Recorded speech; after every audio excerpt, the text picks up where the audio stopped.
পৃথিবীতে ভালো নার্স বলতে আমি ফ্লোরেন্স নাইটিঙ্গেলকে বুঝি, তার চেয়েও আরো ভালো নার্স হিসেবে তোমাকে বুঝি।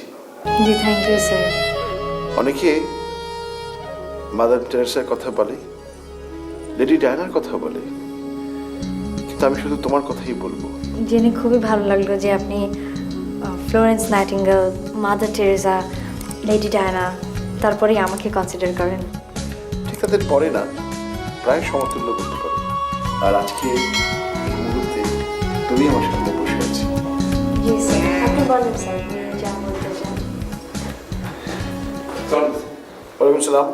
New patient. সালামালাইকুম। কুসুম, জি স্যার। তাহলে তুমি তোমার ভিজিটে যাও। জি স্যার।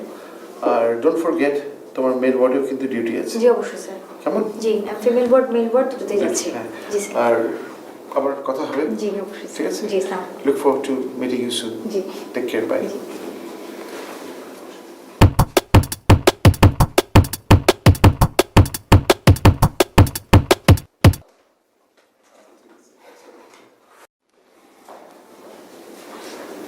বসুন। রিফাত, তাহলে তুমি যাও। জি স্যার।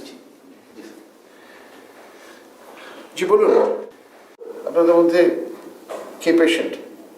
মা। মেয়ে। আগে আপনারা ঠিক করুন কে ভর্তি হবেন, তারপরে তো কাউন্সেলিং।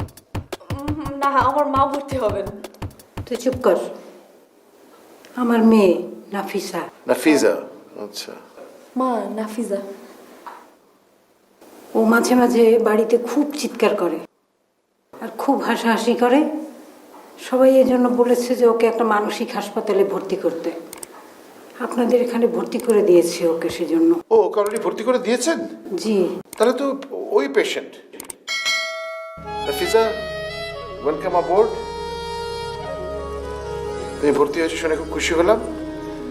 আর আপনার মেয়ের হাসিতে খুব মিষ্টি। এই তুই হেসেছিস কেন?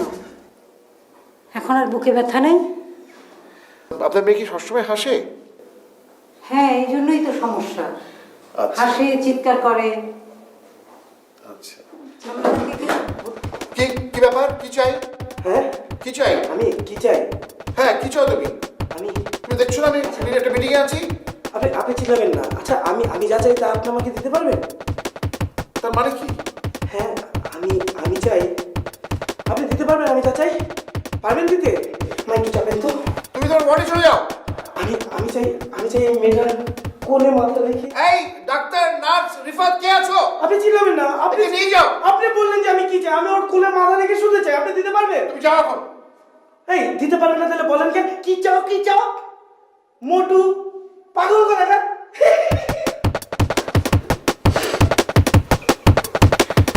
কিছু মনে করবেন না। আসলে এখন যা দেখছেন ছেলেটা আগের চেয়ে অনেক ভালো। এর আগে তো একেবারে বদ্ধ পাগল ছিল, আমরা চিকিৎসা করে একটা সুস্থ করে নিয়ে এসেছি। প্লিজ কিছু মনে করবেন না। নাফিজা, তুমি কি ভয় পেয়েছিলে? আপনারা বাংলাদেশে অনেক ধরনের প্রতিষ্ঠান দেখেন, ব্যবসায়িক প্রতিষ্ঠান, স্কুল, কলেজ, হাসপাতাল, যেগুলো কিছুদিন পরেই বন্ধ হয়ে যায়। আমাদের প্রতিষ্ঠান কিন্তু তা নয়। আমরা একটা লং টার্ম প্ল্যানিং করে সুন্দরভাবে সেবা শুশ্রূষার মাধ্যমে এগোতে চাই, এবং আগামী 50 বছরেও আমাদের এই প্রতিষ্ঠানের প্রয়োজনীয়তা এবং সুনাম থাকবে। আপনি দুশ্চিন্তা করবেন না, আমরা ওকে সব ধরনের সেবা শুশ্রূষা এবং চিকিৎসা দিয়ে ভালো করব। ঠিক আছে নাফিজা, তুমি ভালো মতন থেকো। তোমার যদি কোনো কিছু প্রয়োজন হয় আমাকে জানাতে পারো, অবশ্য ডাক্তার সাহেবদের মাধ্যমে। আমরা এখন যাব। ঠিক আছে।